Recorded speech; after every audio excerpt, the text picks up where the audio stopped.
Well, welcome everybody, and welcome to the CIB Presidential Seminar Series that we broadcast from Purdue University. As you all know, the theme for the panel discussions this season are the role of built environment in supporting the Sustainable Development Goals. And we have been holding panel discussions, so this is the 9th panel for this season. And each panel has been discussing different topics of how the built environment can influence the Sustainable Development Goals. So indeed, today, we have put together another great panel and with four distinguished panelists. And the title of the panel today is Nature-Based Solutions in the Built Environment.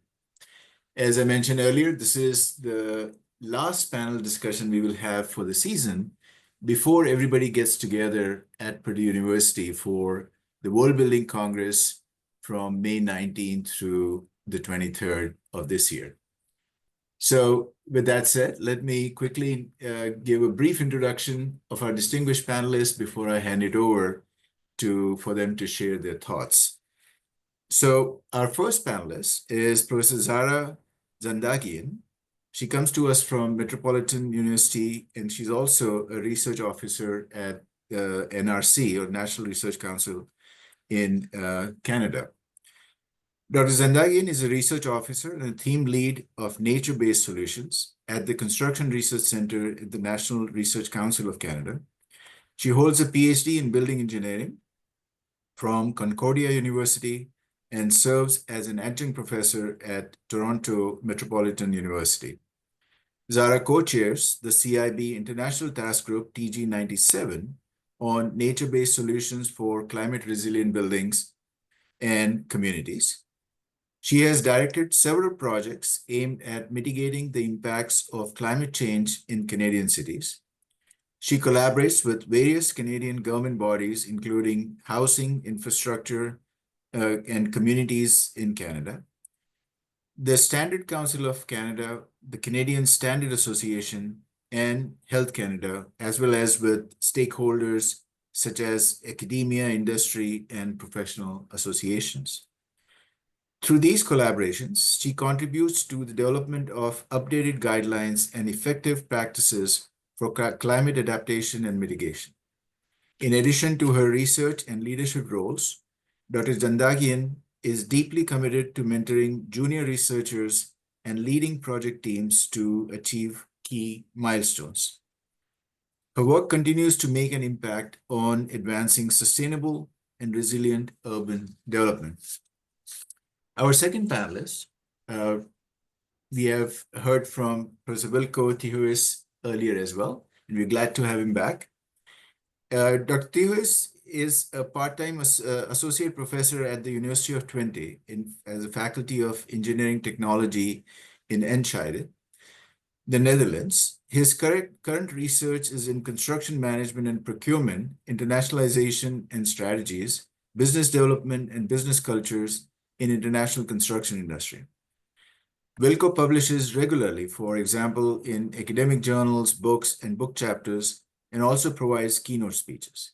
He's a member of several advisory boards and is also a joint coordinator of the internationally active Working Commission W112, which is Culture in Construction, being part of the worldwide platform under CIB.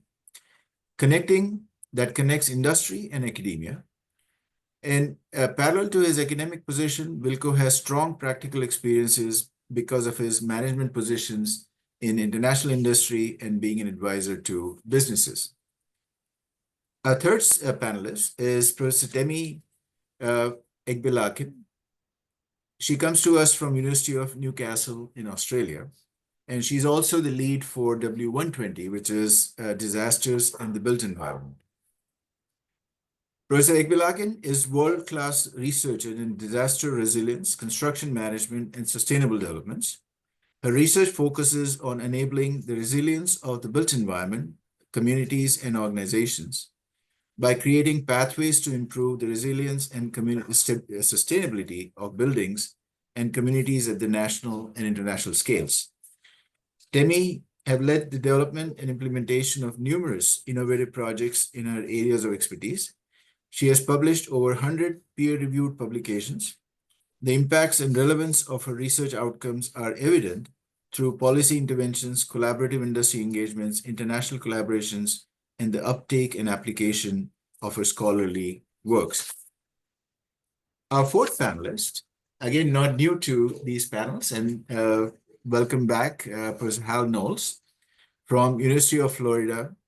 And he's also the lead for W089, which is Education in the Built Environment. Professor Knowles serves as the undergraduate coordinator for the Bachelor of Science in Sustainability and the Built Environment, and as an instructional assistant professor housed in the Department of Urban and Regional Planning at the University of Florida. Hal's background spans construction management, system ecology, and community development. Hal is interested in several interdisciplinary domains, including fostering resilience and cultivating adaptive capacity across the natural to urban transit, exploring complexity and regime shift within linked social ecological systems, improving human and community health in the built environment, especially within the emerging regenerative economy and ancestral health paradigms, engendering social justice and community development form and function, and integrating systems thinking, organizational leadership, conservation behavior, energy efficiency, and renewable energy as mitigation strategies for the dual global challenges of climate change as well as energy transition. His research work has branched building to city scales and involves modeling the geospatial resource impacts of alternative urban land use scenarios, evaluating social equity in housing, transportation, and neighborhood opportunities, and deciphering energy use patterns and building performance via nonlinear analytical methods such as multifractal trend fluctuation analysis and cross-recurrence quantification analysis. With that brief introduction to our four distinguished panelists, let me invite Professor Zara Zindagian to start the discussion. Zara, over to you. Thank you, Mark. Thank you very much for a great introduction. I will start sharing my screen. Just bear with me for a few seconds. All right. Then do you want to make it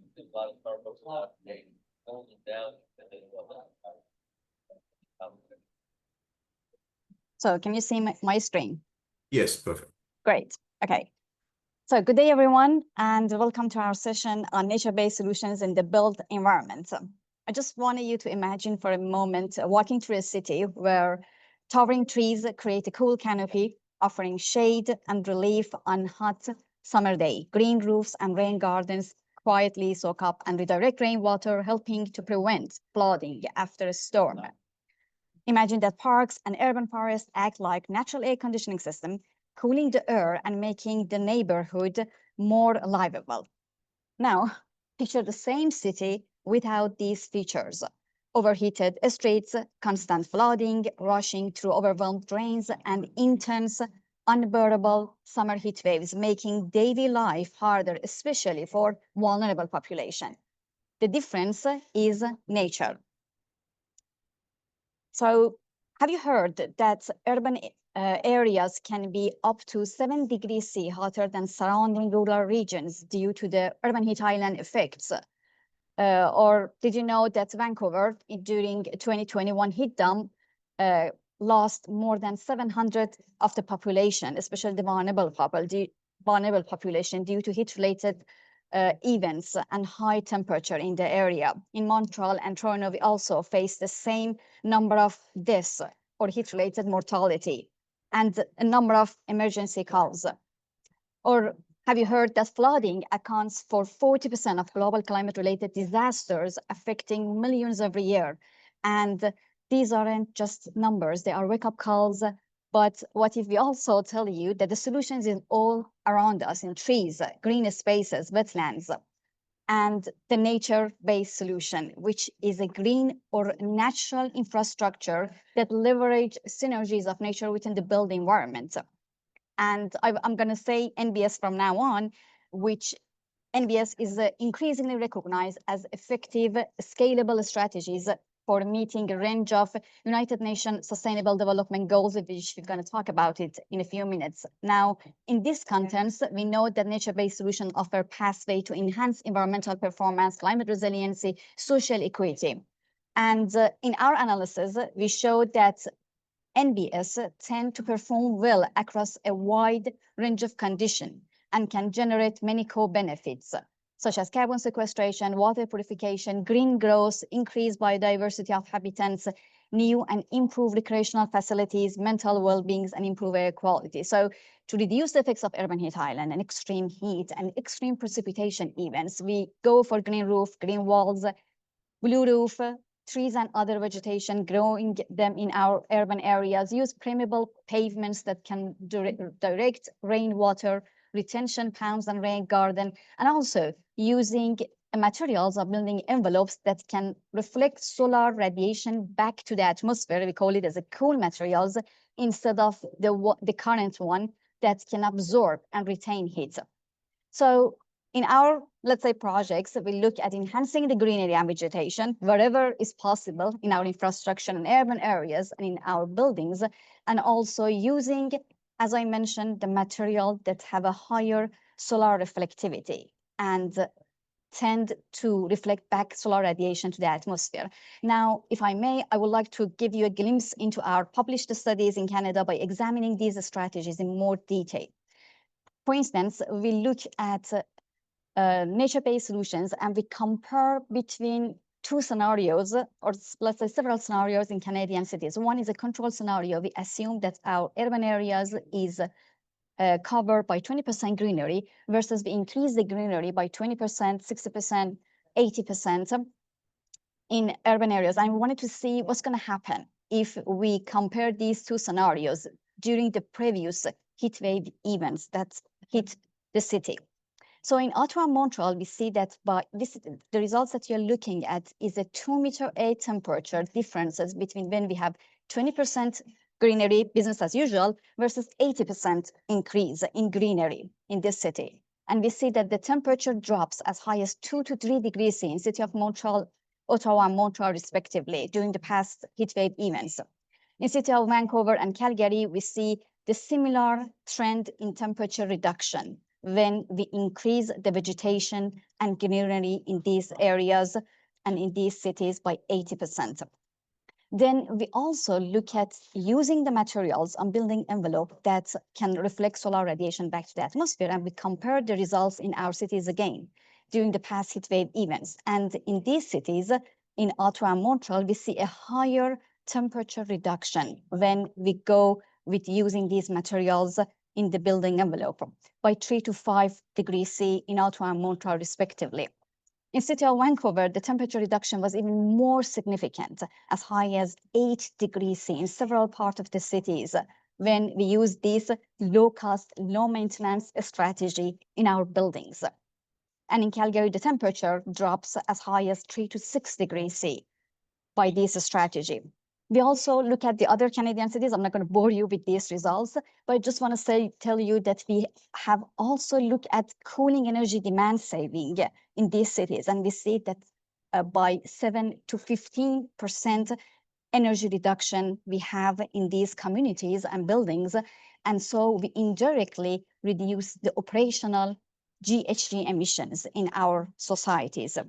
So we have the similar results, and we look into carbon emission estimation as well. And for future work, what we are doing, we are looking at future global warming scenarios. And we wanted to see whether these nature-based solution strategies are really going to make a difference in the future when the global warming, unfortunately, reached to 2 degrees C and 3.5 degrees C. So all in all, what I want to say is that for nature-based solution strategies, we look at planning and assessment, monitoring and maintenance, and structural changes. And we believe that the integration of these three concepts can enhance our climate resiliency of our built environment. Now, factors to integrate nature-based solutions into construction practices to address the United Nations Sustainable Development Goals include performance-based design, So first, we need to see whether these strategies really going to work for this specific location because of the climate conditions, which is different from one location to another location. So we have to make sure that they're going to be positive effects without unintended consequences. We need to collaborate with industry, stakeholders, ecologists, urban planners, architects, and engineering to make sure that we understand their needs and we know where to plant these strategies that are going to have an effective solution. And regulatory support is also something that we need to consider, because without code and standards, we cannot encourage and allow nature-based solution implemented in our societies. So that's why, for instance, in Canada, we have Toronto Green Standards, we have biodiversity strategy and other guidelines to reduce the effects of storm event and flooding and heat wave in our cities. So now that we have the best management practices, code and guidelines, we want to meet the goals of SDGs, Sustainable Development Goals. But the missing link here, unfortunately, is the awareness. And so we need to raise the awareness between stakeholders, between different clients and the building practitioners. We need to have a training program for contractors and designers that to know how to scale up and adapt the nature-based solutions across the construction sector. So that's why we come up with this initiative, this task group under CIB, which is a nature-based solutions for climate resilient building and communities. And I encourage you to join our discussion. We have 29 members currently from 11 countries. We had 2 virtual meetings so far, and we aim to have a workshop during the CIB World Building Congress in Purdue University on Wednesday, May 21st. I strongly encourage you to join our workshop and see what we are doing. We are providing this platform for knowledge and experience sharing, and we hope that we will be able to define joint research and pilot projects. The International Union for Conservation of Nature says that nature-based solution can address climate change in 3 ways: decrease GHG emissions, capture and store CO2, and enhance resilience of ecosystem. And George Monbiot says that the natural world can help save us from climate catastrophe. And Helena states that we need more than a green transition. We need a new system where we put people and nature first. So my suggestion is to enjoy the nature, grow greenery, plant vegetation, cool cities, cool planet, stay cool, sip coffee, and be happy, because happy people work harder. So please join me to plant a tree one at a time. Thank you so much for taking the time to join the CIB presidential seminar series. I encourage you to ask questions and share your insights, because I believe that it's going to be very valuable for us to shape a collective understanding on nature-based solutions and how we can manage the effects of climate-related disasters in our communities and buildings. So that's that. I stop sharing. Mark, back to you. Yeah, thank you, President. Again, that was an excellent setting the stage for the discussion to follow. So really appreciate that. Let's move on to Professor Theus to bring in the impact of culture in construction and see how that plays a role in this discussion topic. Wilco, over to you, please. Yes, thank you so much for inviting me also to join this panel. As said, we speak about the cultural sensitivity in nature-based construction practices, and then look from a perspective from the culture and especially the organizational culture. And then looking to that, we see, in fact, in many countries, in fact, around the world, in the built environment, representatives of what is being built for many years ago, even for centuries ago, also what from the actual situation, of course. And I put then 2 as laying the core of what is happening, or what I'm focusing on, is written here in this slide. And how can the cultural heritage and construction tradition shape nature-based infrastructure to meet SDG? Especially the first one to start with the basics of culture in the behavioral context. So we don't speak about historical things, and yes, also, but it has to do with people's behavior, which has created history. And we will divide that into layers, which we can distinguish. Then some examples of the cultural heritage and construction traditions. Traditions are rooted in behavioral things, and it's a vice versa optimization through about centuries, rooted in many situations, local materials, local weather, climate conditions, and so on. Then the cultural sensitivity when it comes to change. As many say, change is difficult, but nowadays, and not only nowadays, but earlier was that the only constant factor in life is change. And so from that point of view, we consider from that point, and I will try to give a resume. As you can see, two pictures I put here. The above one is the Zaanse Schans, we call it, from the Netherlands. It's approximately from 1650, 1670 wooden houses.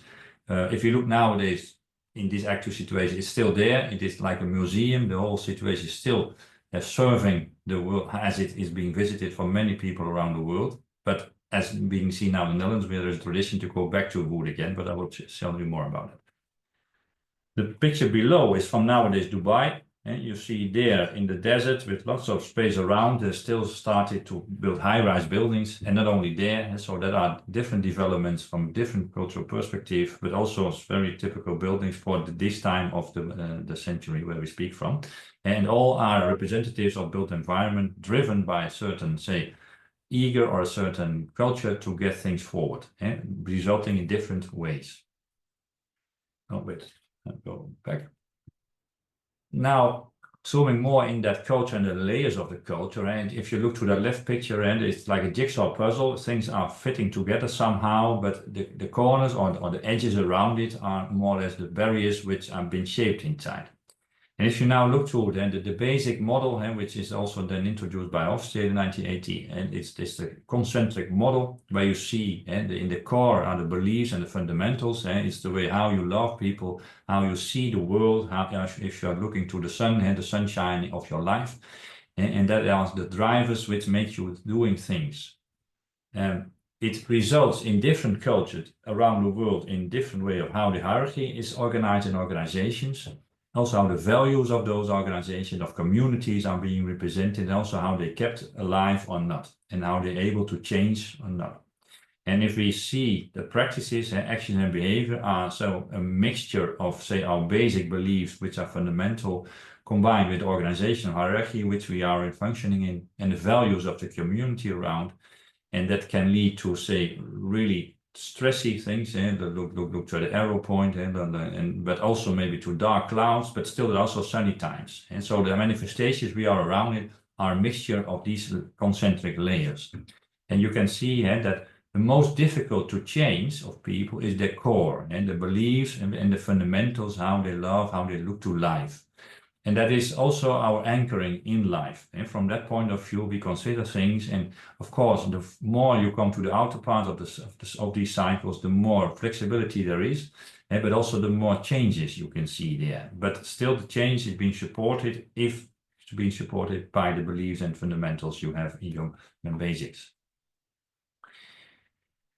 If you look down to cultural heritage and consider how it happened, now it is a very mixture of known pictures, of course. If you look classical style, symbols, ornamentism often developed with local materials, accepted and copied since centuries. And if you look to the left picture, you see we think that nothing happened, not concretely to the research, but we think that the big blocks have been cut from these kind of big areas. And we see 14 methods of all you can organize and doing research. You can find the origin of the blocks of the pyramids have been built with.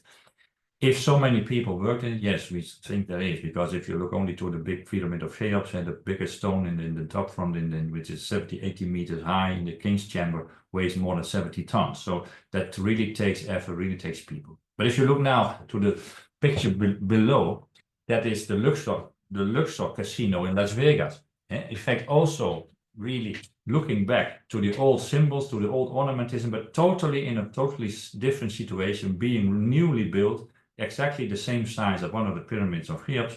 And that makes it in a different situation, different way of thinking, but using the same designs, but culturally totally different way rooted in society.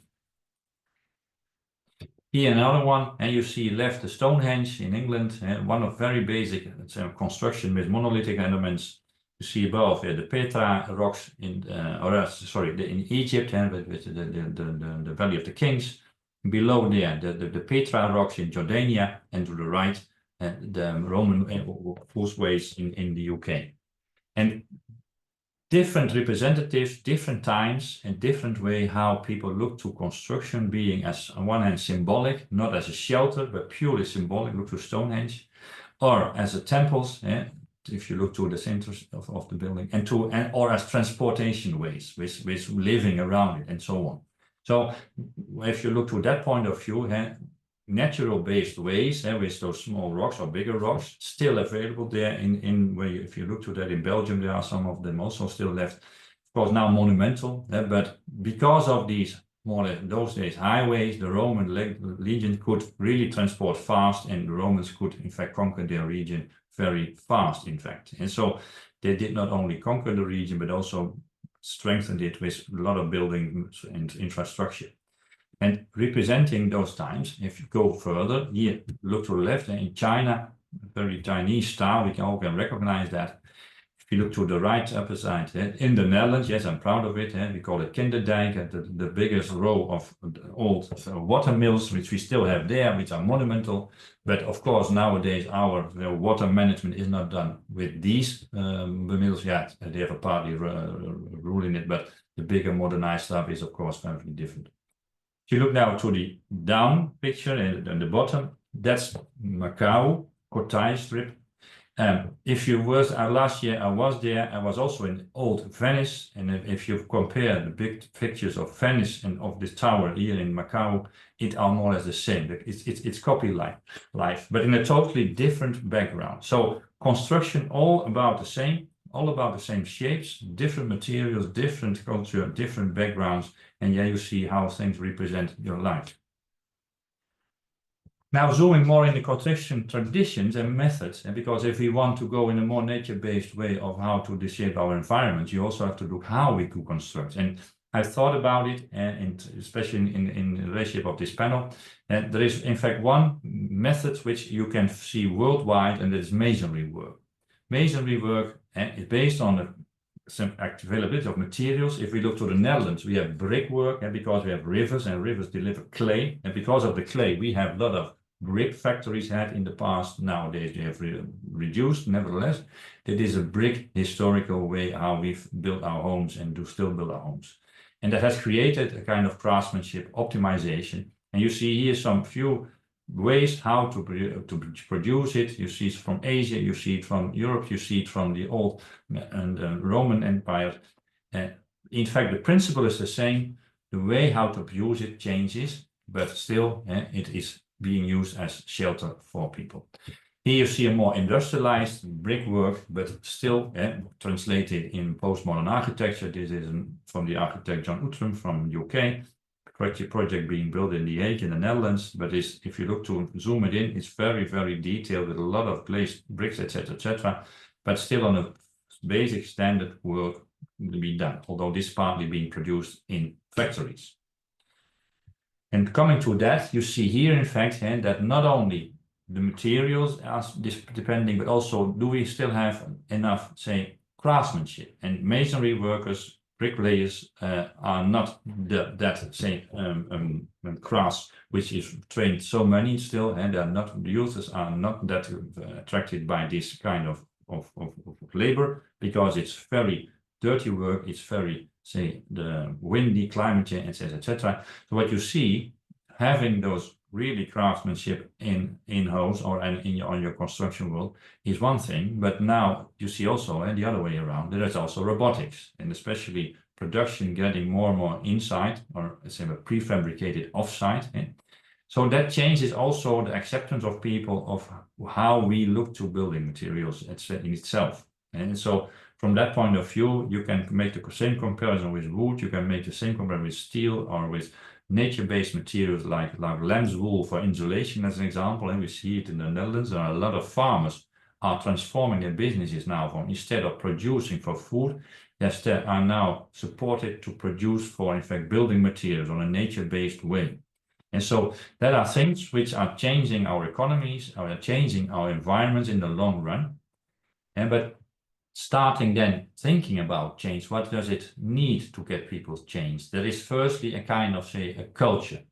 If it is allowed, if it is accepted to do it different. And because people still, if they buy their own home, or they sell their home, whatever, they always look what the neighbor has. And somehow, and that is of course not totally in every situation, but that is in fact people looking to each other. What is others in our group, and culture is a group-based entity, how are they acting and how do they accept what I'm doing or want to change?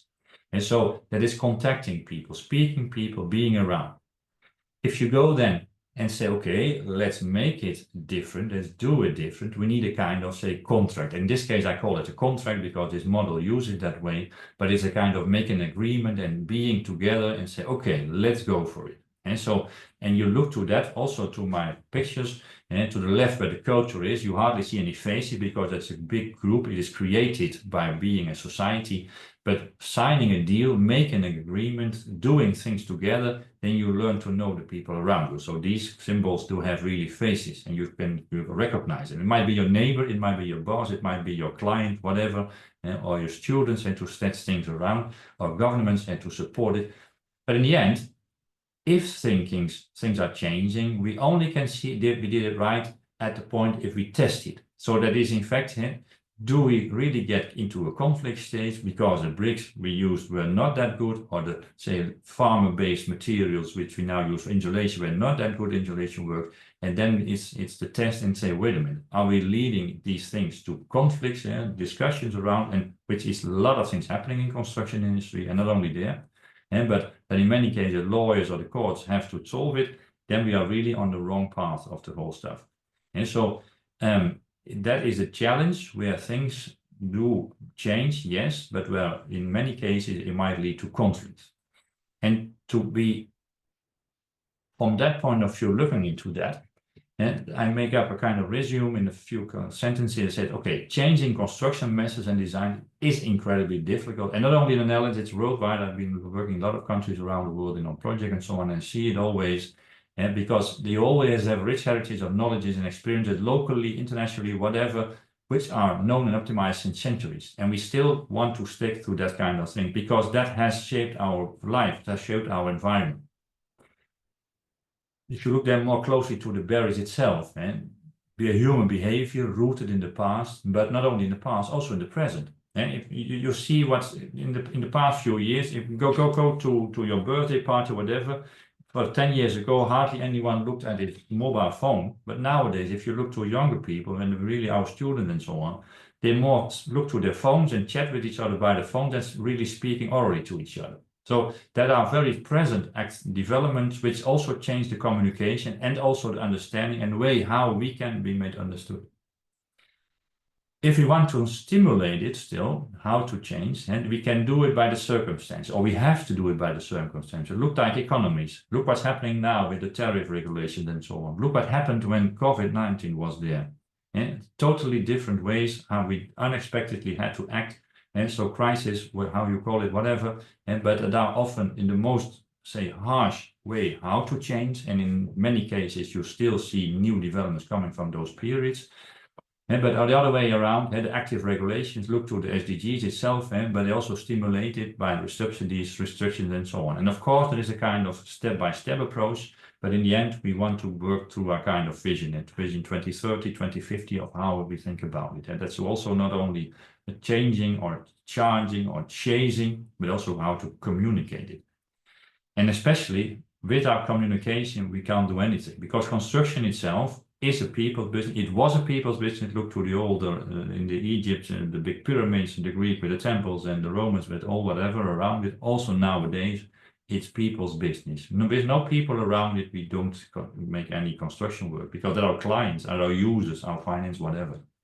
But yeah, nevertheless, if we want to do it and want to learn from it, it can only be done by doing it. And then you see, are we going into conflict or not? Are we going to learn from it? That you can do only by saying the proof of the pudding is in the eating. And that's in fact the end of the menu. Trying to make it not only being feared, but also have to be the challenge to do it and see how it functions. And then you see examples left to the left pictures in an environmental way. It can be in a desert. You can domesticize the desert, and you can even expand your life in the sea around the desert. All examples, bad or good examples, just how you consider to that, but in fact representing human lifetime. Here's some preferences with some publications, but that is what I want to say for you today. Thank you so much. Thank you, Professor Theus. I think that brings another unique perspective on the culture and how do we incorporate culture and the modern techniques together to achieve nature-based solutions. So thank you for that. Let's move on to Professor Egbilakin and to talk about disasters and how that plays a role and her thoughts on nature-based solutions for that. Temi, over to you.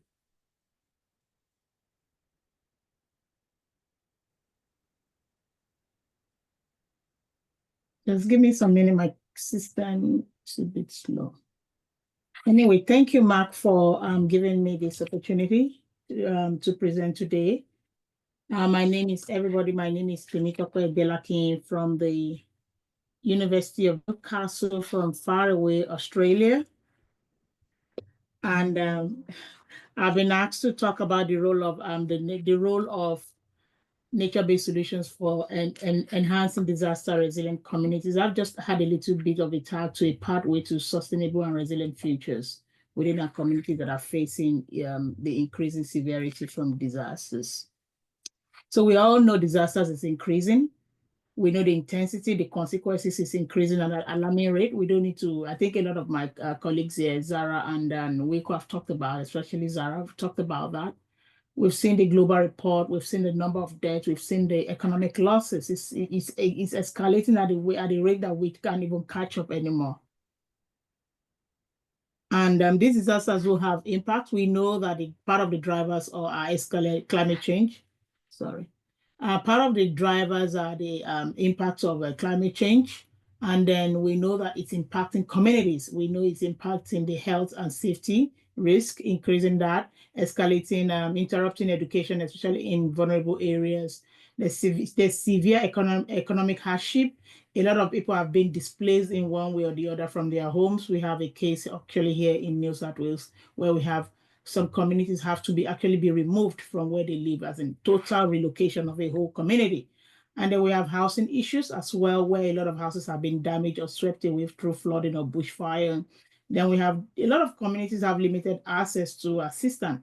And then you'll be shocked that a lot of people or a lot of homes, even here in Australia, are no longer insurable due to the severity of disasters. Not to talk of people who live in developing countries where flooding and wildfires are becoming rampage. And then, during this period of increasing vulnerability to disaster, we started seeing increased vulnerability to abuse as well, especially among women and young children that have been displaced or that are actually vulnerable to disasters in different areas of their life. So disaster is not just affecting how we live. It's not just affecting where we live, also affecting how we live, affecting our mental health and affecting, how we operate within our communities. Then looking at, there are different solutions that, we've adopted in the past.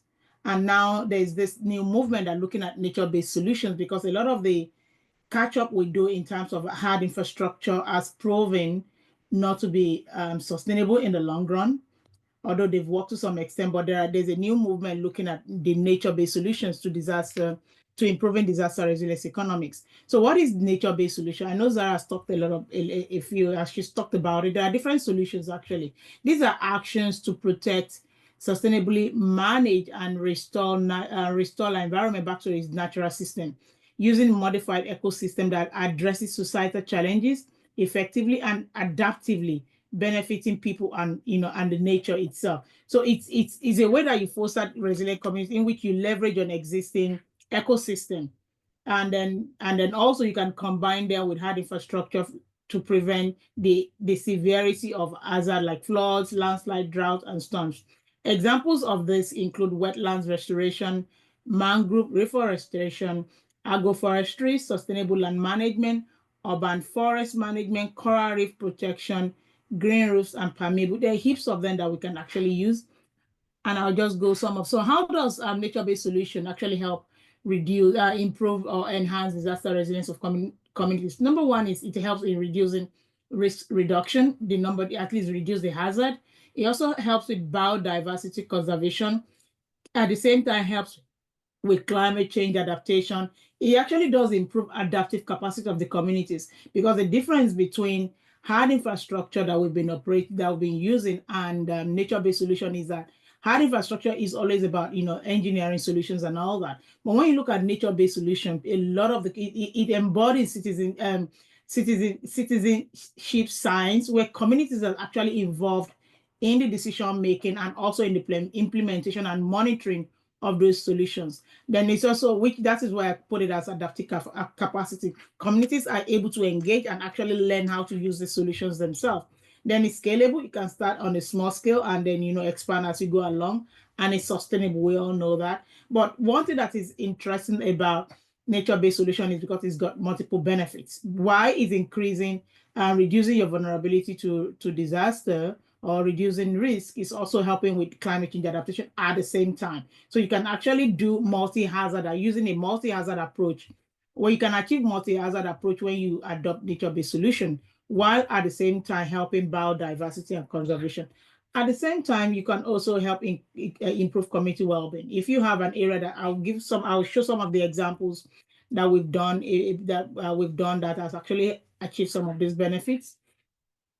So in examples of disasters that can help is flood mitigation, landslide and erosion control, coastal protection, urban heat and drought management. All of this, we have them in Australia that we're trying to do. So one of the case studies that we have currently is the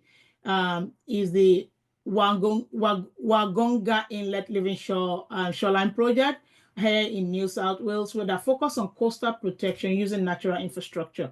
So the key intervention in this project is replacing the fallen rock within the riparian vegetation, actually creating an opportunity to restore the saltwater marsh and the oyster reefs. So primary benefit is, number one, is foreshore protection, improving water quality, enhanced access. So that before they started this project, a lot of people can go into this area. Normally, it's an area where people go relax with their family, have picnics and all that, and also do a bit of fishing. But at the moment, it's not being accessible because of the damage of sea level rise. So with this project, it has actually helped provide access for recreation activities. People go there to fish, you go there to do your picnic. And also it has actually helped to revive the lost oyster reefs, and also help improve enrich the equestrian habitat, improve habitat for fish, and also stored carbon. Another very good example is a blue carbon demonstration site. So we have this. A lot of us know that Australia is very good in grazing, in animal, in cattle rearing and grazing, livestock agriculture.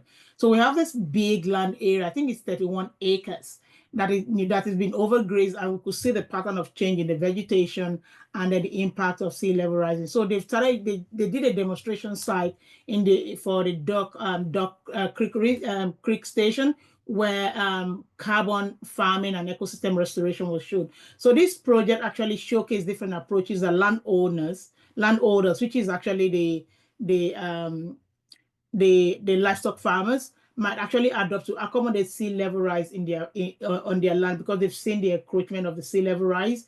So they've actually converted grazed land to mangrove and a salt marsh ecosystem in order to restore the tidal flows for natural regeneration, so that the land can actually naturally heal by itself.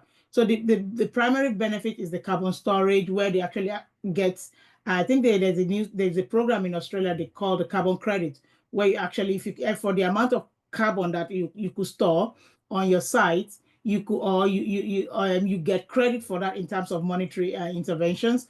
Then we also have opportunities for biodiversity, fisheries, productivity, water quality, cultural and social outcomes. This land is actually on the Aboriginal land, and then they actually have the Aboriginal Ranger traineeship currently going on that have been part of this project. So you could see how the citizens have been inducted into the program, how they are participating and benefiting, and actually training people around, training the next the next ranges on how to take over the project once it's completed.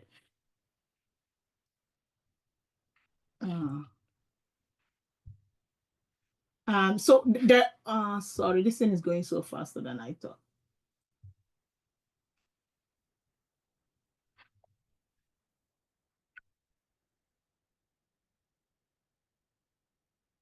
Okay. Yes. So overall, we know that the nature-based solutions will help reduce vulnerability. How does it do it? Especially, number one is to buffer natural shocks, reduces our vulnerability to, so it acts as a buffer and also helps in stabilizing ecosystem. Because of the lot of damage that we humans have done on our ecosystem, there is still this debate on how long will it take, to actually stabilize the ecosystem, prevent landslides and erosion due to overgrazing and overuse, then improves water regulation, enhancing climate resilience through carbon sequestration and cooling effect. So it is possible to use some of these new nature-based solutions, but the question I'll come when I discuss this challenge is how far and how well can it be used to achieve the purpose. So this is part of our New South Wales Reconstruction Authority that actually put out some of the core benefits of using the nature-based solutions for disaster risk reduction, encouraging local government to actually adopt some of these solutions within their system. So the benefit also goes beyond disaster risk reduction. Health and well-being, livelihood, food security, income security, cultural, tourism and recreation value, and biodiversity conservation.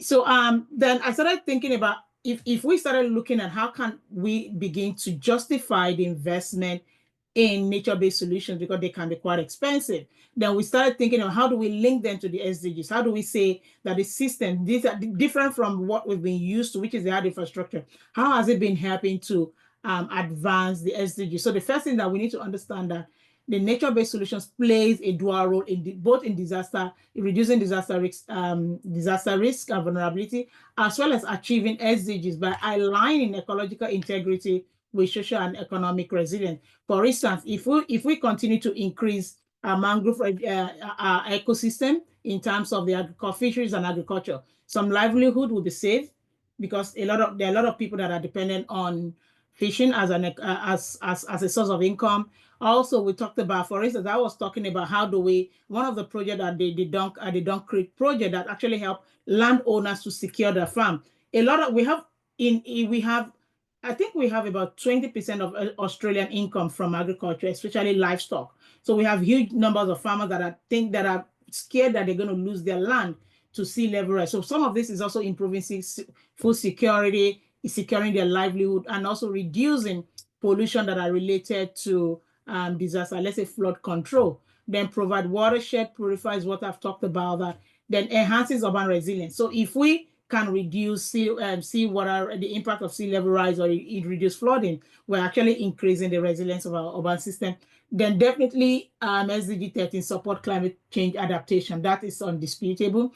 Then it helps, 14 helps restores our marine ecosystem, like coral reefs and the mangroves, some of the examples I've given. And lastly, 15, promote biodiversity and land restoration. I think I should just add partnership because new nature-based solutions can work without being partnered, without that partnership between all relevant and key stakeholders, including citizens and all of us that are in engineering or architecture or in one way in either disaster or in the urban environment. So there should be the SDG 17 there actually. And then lastly, we found that there are a lot of challenges in implementing and monitoring. So number one is funding. They can be quite expensive in terms of the upfront costs. And then there's still skepticism about the long-term effect because it's still a very young, in terms of applying it to disaster risk reduction, it's still a very young discipline. And then there's still the skepticism of how do we justify the benefits in the longer term over a long period. How do you justify the cost over a long period of time? Because we don't have that enough tools to actually, or we don't have, unlike hard infrastructure that we have rules and guidelines on how to monitor what are the likely outcomes they're going to have in the long term. So these are our projects are still at the early stage that we don't have that specified guidelines to monitor them.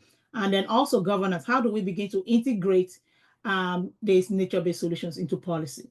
Hard infrastructure is already there, but here is a big challenge, because then if we can't integrate into policy to monitor it and measure the outcome, then public perception and acceptance is going to be difficult, especially when we think about our politicians. Where do they put their money in? When you have diverse competing needs, in where, where do we put money in health, or do we put money in disaster risk reduction, or do we put money in this area? So these are things that we as researchers still need to continue to work on how do we justify the investment, and also how do we in public perception and acceptance, because it's nature-based solution is not going to work unless we have active citizenship participation. But despite all these challenges, we have a lot of opportunities. Number one is integrating them into national policies. It will happen if we continue to work and generate results. Then leveraging on international cooperation and funding, learning from one another like we're doing today, engaging communities through education and participatory planning. There are a lot of opportunities. I just put a few that will counter and that will help overcome some of the challenges that I've put up there. Then in conclusion, I just want to say that in order for us to actually multitask and achieve climate change adaptation, disaster resilience, and sustainable development, nature-based solutions actually serves as a bridge between all this. Even the Sendai framework, the Paris Agreement, the nature-based solution does tick a lot of these boxes, and it's essential for us to start thinking in that direction, that how do we make it work? Thank you, everyone. Thank you, Ms. Egbilakin. That brings a very unique perspective in terms of disaster mitigation and how nature-based solutions need to be incorporated, particularly given that nature-based solutions would require more time to put in place. Yet a disaster, if it happens, can wipe it out pretty fast. So thank you for that presentation. Let's move over to Professor Hal Knowles to bring in how do we need to train our students in our built environment community? And many of you touched upon that as well, and make more better awareness. Hal, over to you. All right. Thank you so much to Mark and Paul and everyone at the Purdue University Lyell School of Civil and Construction Engineering, as well as my esteemed fellow panelists, Zara, Temi, and Wilco. I'm so grateful to be a part of this panel today. Within this presentation, I aim to suggest that education around nature-based solutions requires a both and rather than an either or integration of conventional notions of simplicity and control within the planning, engineering, design, construction, and operations of our built environment, with the complexity and uncertainty that comes with allowing ecosystem services to be co-creators of our communities. And in a sense, I'm sort of suggesting this fusion of high tech, as in TECH, high technology, all modern amenities of computation and machines and modern technologies, with high tech, TEK, as in traditional ecological knowledge and the wisdom that comes with the longevity of engaging with these systems and kind of allowing them to do some of the work for us. So I know others have already talked about and defined this a little bit, but I'll give you a quick context. A study in 2022 tried to explore how planners are viewing green infrastructure. I would say maybe a subset of nature-based solutions.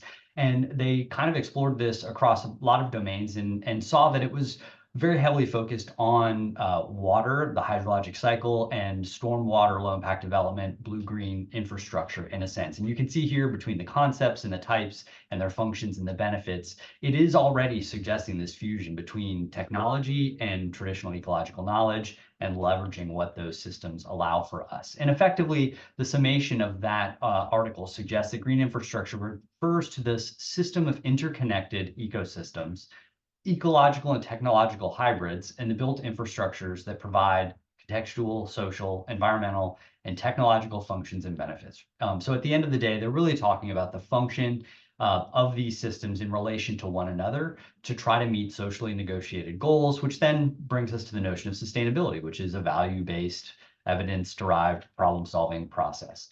So then when we think about this in the lens of nature-based solutions, what are we talking about, right? We've already heard from the other panelists that we're focused on all of these issues across a variety of scales. And we're ultimately trying to weave the natural features or processes in these systems into the built environment to empower our adaptation and our resilience. So I'm going to start through this lens of the stormwater side of things, since this is, I think, a very foundational kind of prime mover of our use of nature-based solutions. And then I'm going to move into the built environment a little bit in the context of buildings themselves. So here at the University of Florida, we have done a lot of training around the state of Florida with builders, developers, and local governments on what we refer to as the low impact development green infrastructure treatment train, from the green roof to capturing that water in cisterns and rain barrels, to trying to allow it to percolate through permeable pavers, to moving it and conveying it across the landscape through vegetated swales, pausing it through bioretention, and ultimately maybe having that end in some downstream water body, a pond of some sort, right? And so there's a whole educational series that was created to help us train the professionals in the industry about this. There's a great example here on the University of Florida's campus called the Stormwater Ecological Enhancement Pond. This was originally a conventional stormwater pond that was engineered to be a very control-based conventional structure. It drains a parking garage and a parking lot and a museum and a performing arts center on our campus. And through a grant, one of our faculties, Dr. Mark Clark, was able to recontour this. I think the grant was maybe around $15,000. They recontoured it and tried to emulate the structure of a more natural wetland by creating a variety of different areas for water to have different depths and different periods of retention. And then they came in with bare root seedlings and planted them all around and within the basin. And they allowed the evolutionary pressures of natural selection to determine which of these plants were actually going to survive and thrive, and which would be outcompeted for a variety of reasons. Maybe the soil and hydrology in that exact spot where that plant was placed were not exactly right, and it didn't survive. And I think about 40% attrition in those plants happened, but then very quickly the ones that survived quickly thrived, and now it's this high-functioning ecosystem that is also performing function for the campus. At this, and I use loosely here, I apologize, the notion of nano and micro and meso and macro to just give you a kind of a relative comparison of the scales I'm talking about here, and not to be taken in kind of a literal sense. At this next scale up from that stormwater pond, we have the Sweetwater Wetlands Park. And this is a much larger structure that's on the upland side of an area near our campus called Paynes Prairie, which is a very important historical ephemeral wetland that sometimes is dry and sometimes is wet. And they're actually draining a larger part of the city of Gainesville, Florida, through this very natural habitat. And as a fun sort of nod to our mascot here at the University of Florida, the Gators, they shaped this wetland as a gator head.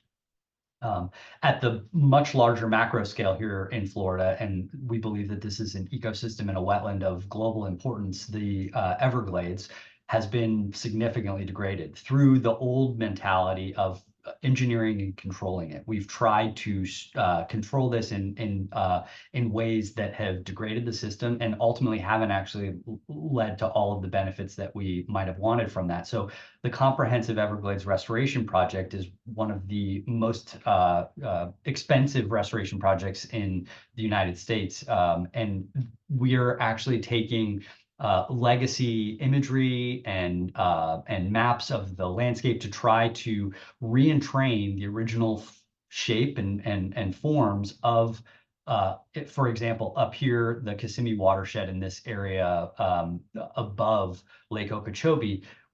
The Army Corps of Engineers had created basically a hardscaped, straight, very linear channel to try to control the water and prevent the prairie nearby from having the ephemeral flooding. And they realized that they were destroying not just the riverine ecosystems, but also the upland ecosystems in those pastures. So they came in and they got rid of all of the linear hardscape, and they reintroduced oxbows in meandering areas and played with the topography and said, if we build it in the sense that we try to get the hydrology of this area right, we think the rest of the ecosystem will start to self-organize and do things for us that we don't need to try to build into the system. And sure enough, the evidence suggested that species very quickly started returning, plants and animals alike, and populating this river corridor by starting to make it more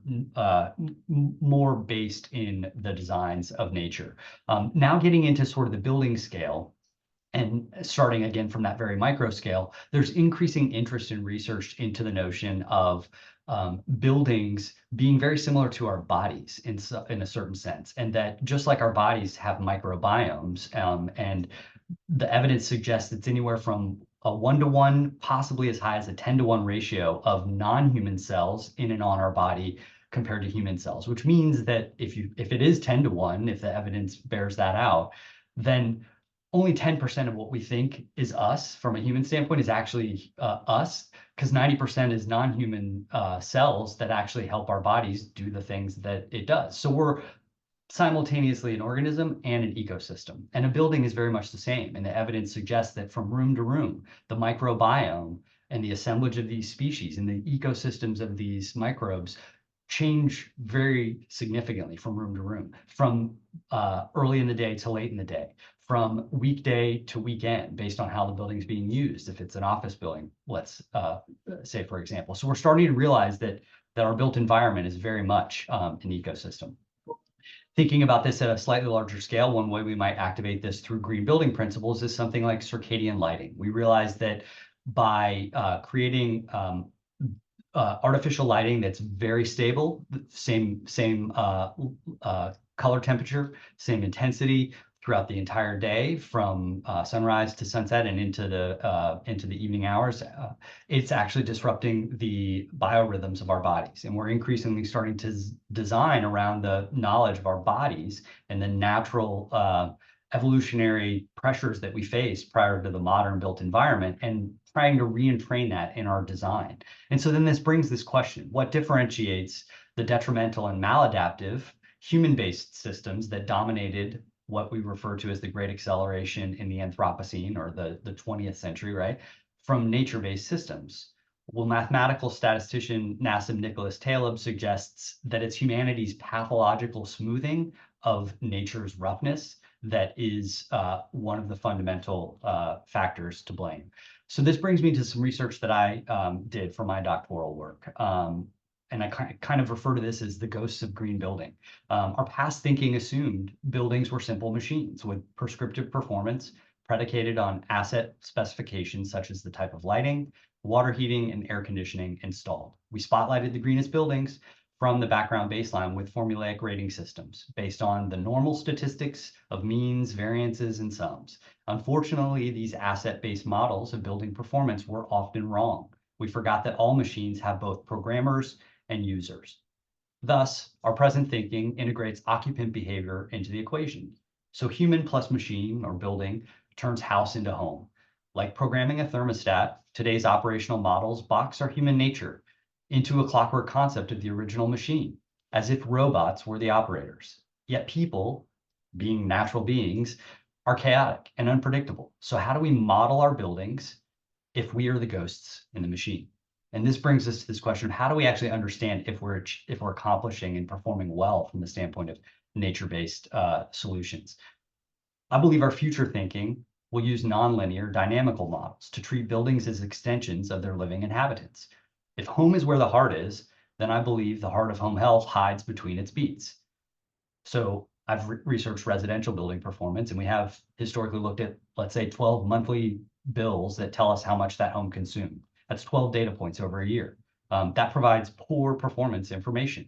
It may tell us how much may have a magnitude, but if we want to understand dynamics, the change in time of that system, we need a different kind of data set and a different type of analytics. So conversely, advanced electric smart meters annually measure thousands of consumption intervals per building. These pattern pulses serve as a coded cadence of changing conditions, both climatic and communal. As such, The research that I engaged in for my doctoral work applied the science of chaos and complexity to decode and diagnose the dynamics of building performance and occupant health from electric smart meter data, as if the signal is the heartbeat of the home. To paraphrase Albert Einstein, we cannot solve today's problems with yesterday's thinking. By their very name, normal statistics that we typically use to measure our built environment and linear dynamics are rooted in a scientific conventional wisdom that assumes nature behaves as a straightforward sum of its parts. And I'm arguing that the evidence doesn't bear that to be true. This research suggests that new thinking and tomorrow's solutions await us in other dimensions. Fractal dimensions, nonlinearity. The Florida coastline and the surface of a tree are fractal shaped. Paradoxically, there's no single measure of length to describe. There's no single measure of measurement to describe their length. As our ruler gets ever shorter, their outlines appear ever longer, revealing increasingly more subtle details.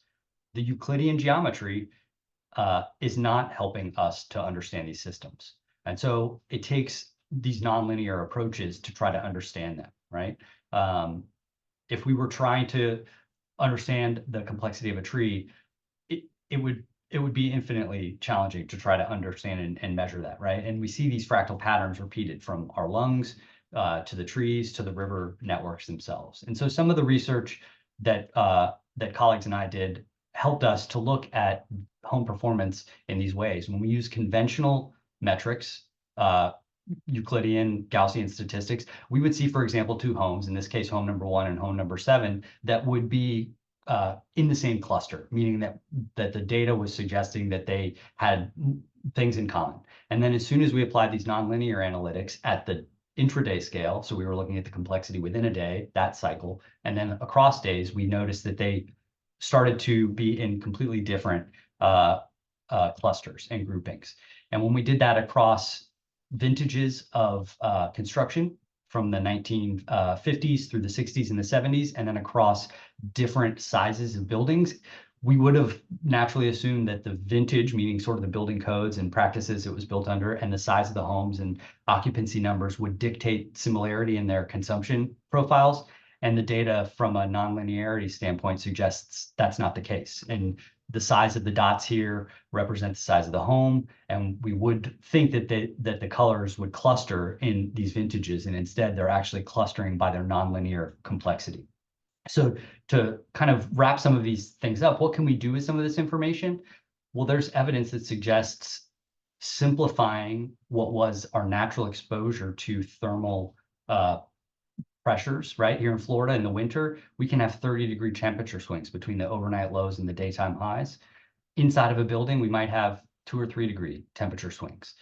And there's evidence that suggests health derangement, like obesity rates, may be partially driven by this thermal neutrality, meaning we've collapsed the complexity of our thermal exposure into a more simplified background, and that's actually detrimental to our health. We can also use these analytics to try to improve safety on the job site. For example, using an accelerometer on an ankle of a steel worker and measuring the complexity of their gait and seeing, are they overloaded, or they're not holding their equipment properly, and are they getting tired? And is the complexity of their gait pattern on that steel beam changing, where we need to get them off of the building and let them rest for 30 minutes and take a break and hydrate and say, we notice that you're increasing risk of fall or stumbling. We're going to get you off the building. There's also evidence that suggests when we use these approaches, we can try to address things like the urban heat island. It's not coincidental that a tree and this kind of dappled fractal pattern of the way the light comes through it and the way that it takes the heat that each leaf is collecting and then more easily sort of diffuses it out, while our buildings collect all that heat and add to that thermal load in our built environment.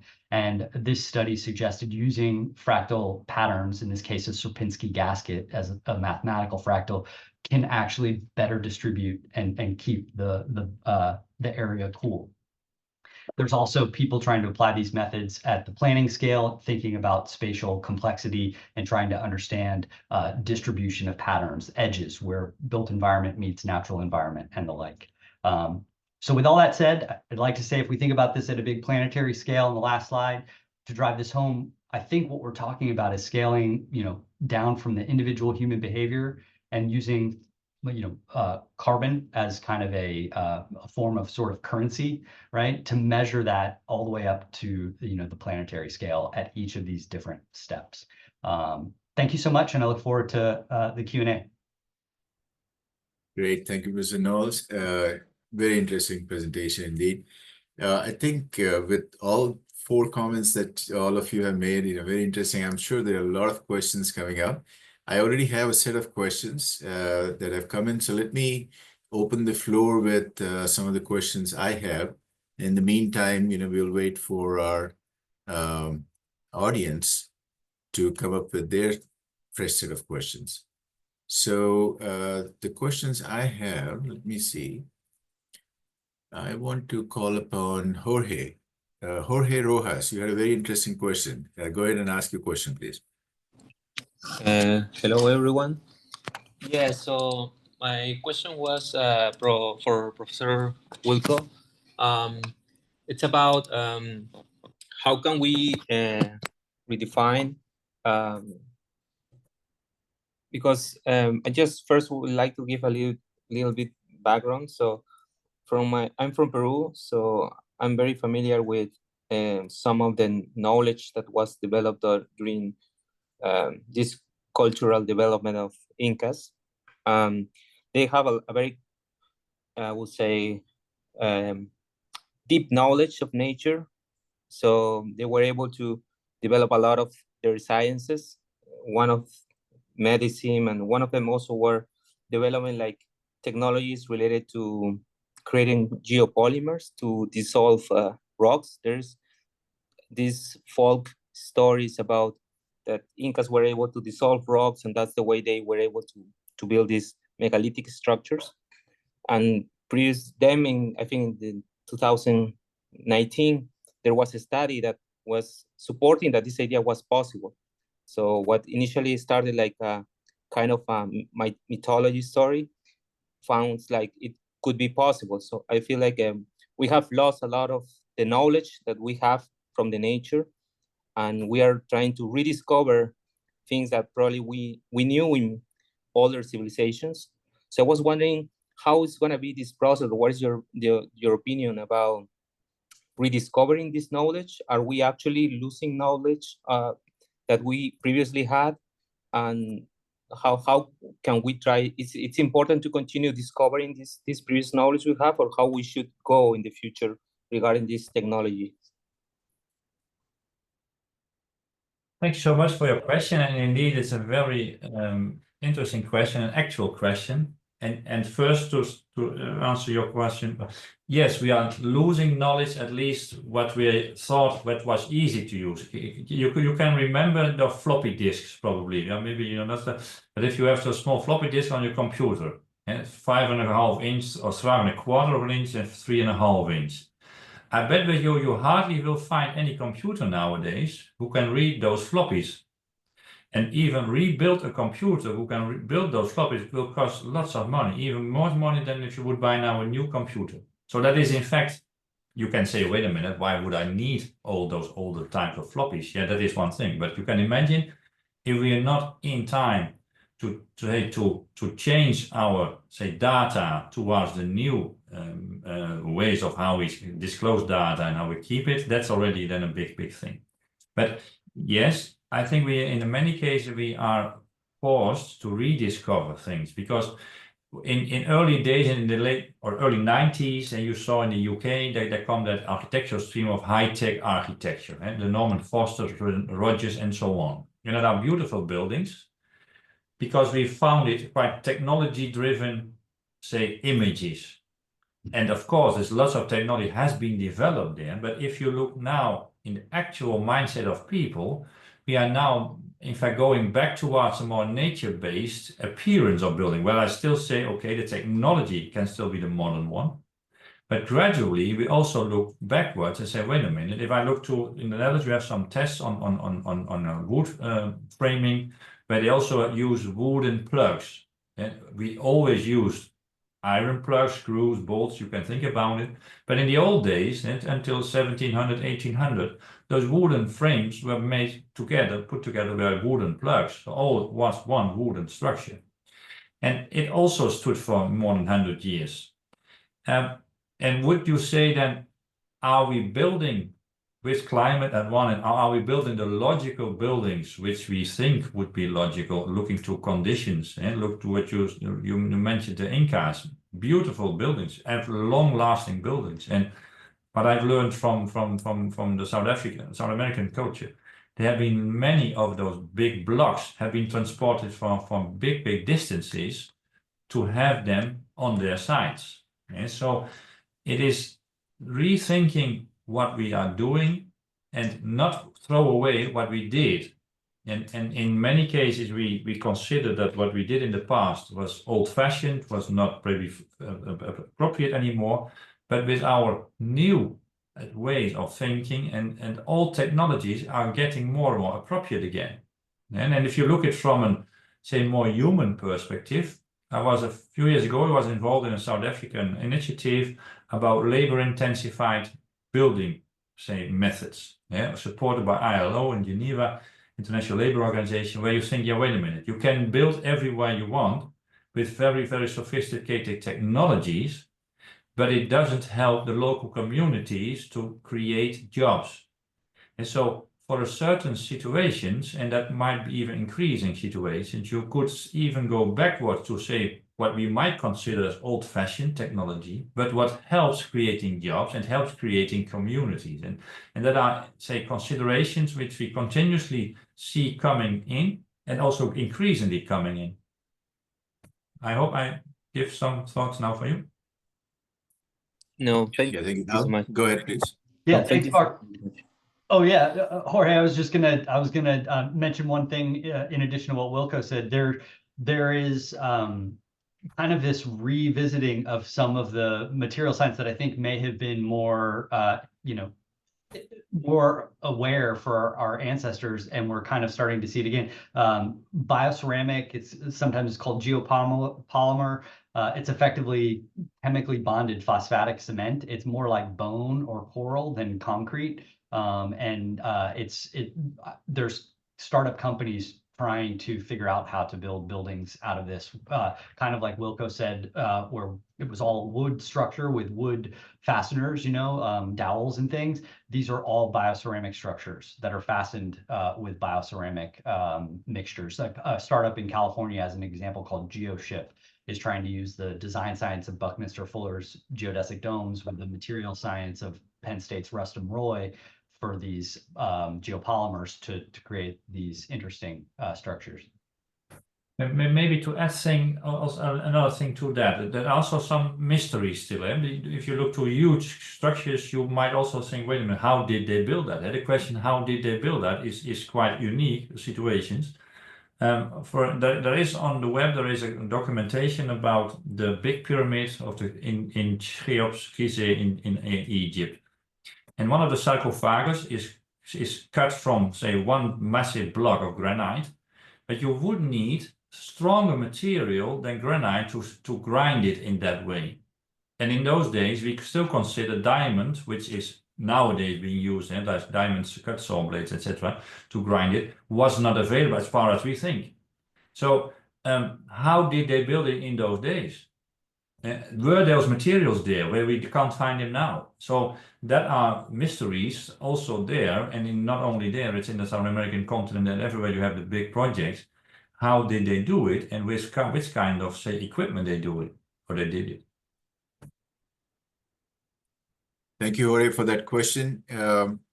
Let's move on to our second question, unless other panelists have comments to make. But let me call upon Chandra. Chandra, go ahead and open your mic to ask a question, please.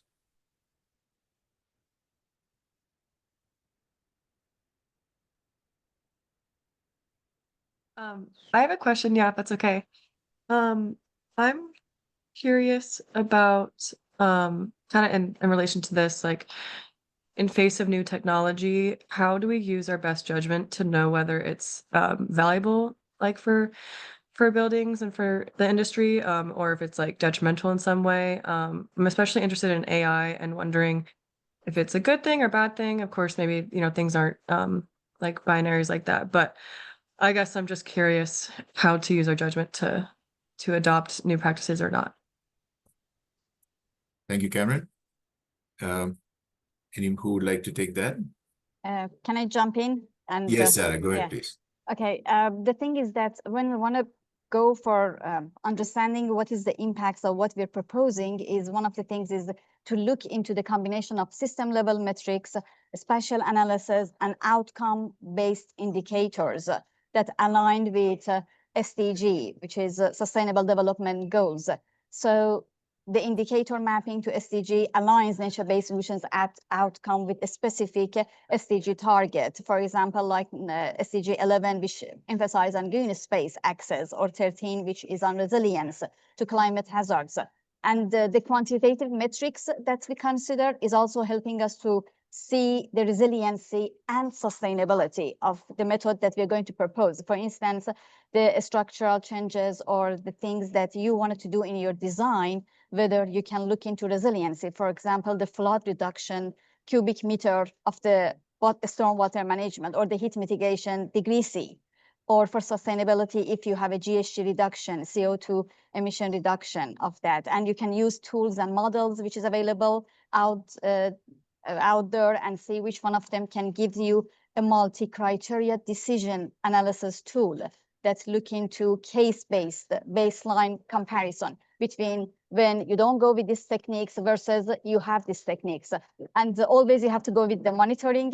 If we apply something in the field, we have to see what is going to be the post-implementation effects. So we collect the data, we do the survey, we do remote sensing that enable us to see the direct attribution of benefits to the specific SDG indicators, for example. So that's my 2 cents idea about how you can come up with the best knowledge and do the decision making.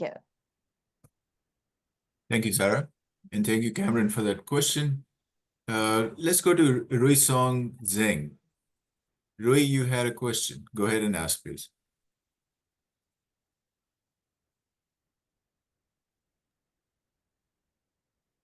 I don't think Rui is here anymore. How about Waichi?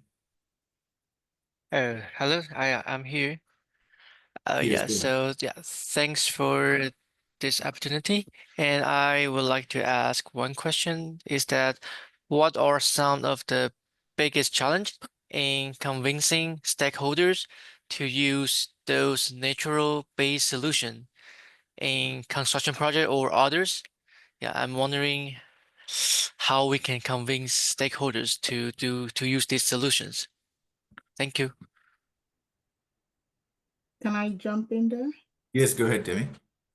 Yeah, thank you for that. That is one of the biggest questions that we work in the disaster space do encounter. How do we convince the funders to actually release the money? So one of the things I always tell people is, number one, there are always opportunities. So you wait for the opportunity if you don't have any other. So we wait for the disaster to happen. You emphasize, okay, this is the benefits. Immediately there's a disaster, there's always funding, they will release funding for one thing or the other. So this is where you as a researcher, you as an industry practitioner, you're always ready to say, we have done tests, we have done case studies, we have done some of this research work. This is the outcome. That you put your proposal together, you demonstrate the benefit, the outcome, the costs in terms of cost-benefit analysis, what are the evaluation methods are there. So at that space in time, you have the listening ears of most stakeholders. But when you don't have a disaster, or you don't have that relevance of events to demonstrate, how do you encourage stakeholders? So the first thing is to get that, I always preach, is to get the public perception corrected. Once the public are on your side, they know the community itself wants it.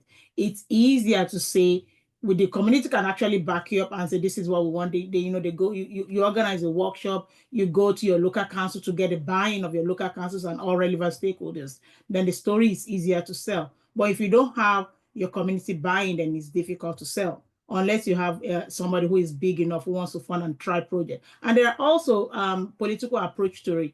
There might be a political person who has strong political will and believe in your project. Your job is to sell the idea to him that these are the benefits, these are the costs, this is the long term, and this is how it's going to help the community as a whole. So there are different approaches to getting buy-in depending on your own situation. You just need to understand your situation and then, leverage on that, then use that to get your buy-in, selling your technologies, your approaches. Thank you, Wechi, for that question. Anybody else want to jump in on that? Yeah, maybe Go ahead, some Wilco. remark additional to that, and what you often see if to propose nature-based solution, that in many cases people say, wait a minute, it's not really in at least their image, it's not really technology driven. So that means that it looks like less reliable, or it looks like maybe too expensive compared to other solutions which might be useful, or maybe earlier to adopt. So it's just having the right examples, and it takes courage by the decision makers, clients, but also by the governments who say, wait a minute, we set a policy which is more introducing these kind of characteristics of solutions for problems which we encounter. And it might not go in a completely first round that everything is nature-based, but gradually you add methods, your technologies based on this, what you can gradually integrate in your policy and in your project. And having right examples, and examples initiated by governments might then be the first steps. But of course, individuals, client, private companies, and so on can also jump in that. But often it has been started or ignited by the government. If I may, I would also like to add that I just want to echo what Wilco just mentioned and Temi just mentioned, that is a law awareness among decision makers and engineering, but also we need to engage stakeholders and designers from the first step of the project, from the concept phase. We cannot just ask them to do the retrofit or redo their projects because we wanted to add, for instance, nature-based solutions in the buildings or in the at the urban scale. So we need to be engaged with them from the beginning phase of any projects that we're going to work on them. Thank you. Great, thank you, Wechi, and thank you for your comments. We are almost at the end of our time, and so although I have a ton of questions here ready for me to ask, let me ask my final question. And a lot of this conversation has brought up that the old practices that we had, perhaps historical practices like Jorge brought up, and even in recent history, were more sustainable in many ways, but because of advancement in technology, more use of equipment, the greenhouse gas emissions resulting from built environment are sort of going up in many ways. And then there was a discussion about cultural practices as well. So, how do we change those? Temi, you brought up in terms of disaster mitigation. Are the insurance companies even supporting, nature-based solutions? What are governments doing to sort of encourage users to adopt nature-based solutions? So, a lot of those things, and then Hal, you mentioned you're talking about the Everglades and the problem thereof. Same problem is there in Chesapeake Bay also, where the agricultural practices have actually ruined the aerobic anaerobic balance that existed.